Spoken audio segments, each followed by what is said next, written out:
সোরা হেলান দিয়ে উনি বিশ্রাম করতেছে। এই অবসরে অসুররা সেইখানে এসে হাজির হয়ে অসুররা করছে কি, গোবিন্দরে মারার জন্য প্রস্তুত হয়ে গেছে।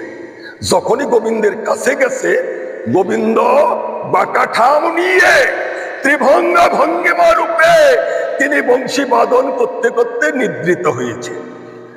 অসুর যখনই তাকে বধ করতে যাবে, সঙ্গে সঙ্গে দেখে এক দিব্য মূর্তি, এক কন্যা সম্মুখে দাঁড়ানো। তার জ্যোতিতে অসুরের হাত থেকে খরগোশ স্খলিত হয়ে গেল। মাটিতে পড়ে যাবার শব্দ পাইয়াই গোবিন্দ জাগনা হয়ে গেছে। কে কে এ অসুর? তখন বলে, প্রভু তোমাকে মারতে এসেছিল। তুমি বা কে? তখন বলে, আমি এক দিব্য প্রতীক, আমার নাম একাদশী। হরিবাসর জামিনী জাগরণ করিতে করিতে, সাধু গুরু বৈষ্ণবের সেবা করিতে করিতে আমার এমন কৃষকায় তন্নি দেহ হইয়াছে। এদিকে দেবরাজ ইন্দ্র করেছে কি, ওই যে অশ্বিনীর ছেলেরা দীক্ষিত নিবার জন্য মরতে এসেছেন, এই সংবাদ পাওয়ার সঙ্গে সঙ্গে উনি করেছেন কি, সরজ নদীর তীরে এসে হাজির। এদিকে ওই অশ্বিনীর ছেলেরা গুরুদেবের কাছ থেকে দীক্ষা নেওয়া হয়ে গেছে। যখন দীক্ষা নেওয়া হয়ে গেল, তখন গুরুদেবকে বললেন, গুরুদেব আমরা একটা কুকর্ম করতে চাই। কি কর্ম? কুকর্ম? কেন তোমরা কুকর্ম করবে? আপনার কোনো ক্ষতি হবে না, আমরা আপনার মুন্ডুটা কেটে ফেলব। আমি তো তাহলে মরে যাব। মরবেন না, আমরা অমৃত সঞ্জীবনী মন্ত্র পাঠ করে আবার আপনাকে পুনর্জীবিত করব। কারণ গুরুদেব দেহ ত্যাগ করতে পারে, গুরুদেব হৃদয় থেকে কখনো মুছে যায় না।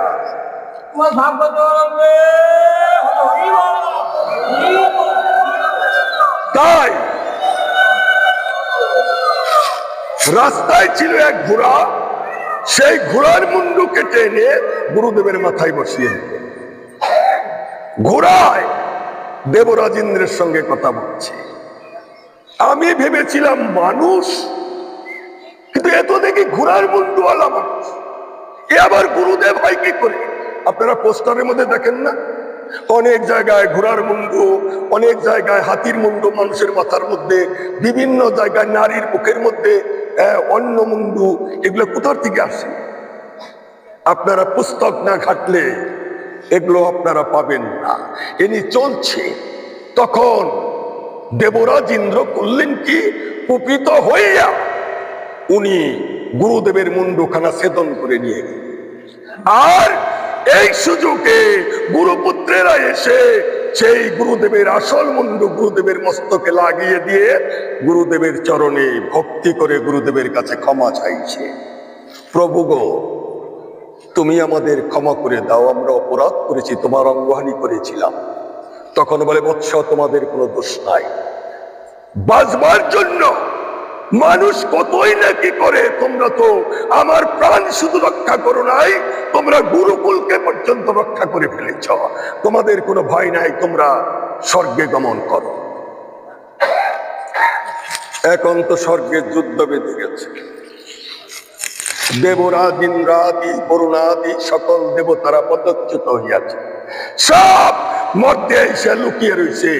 এদিকে গোবিন্দ দেখেন সেই একাদশী ওখানে দাঁড়ানো। একাদশীর কাছে বলছেন, মা গো, স্নাতুং নন্দস্তু দ্বাদশ্যাং জলমা বিশদ।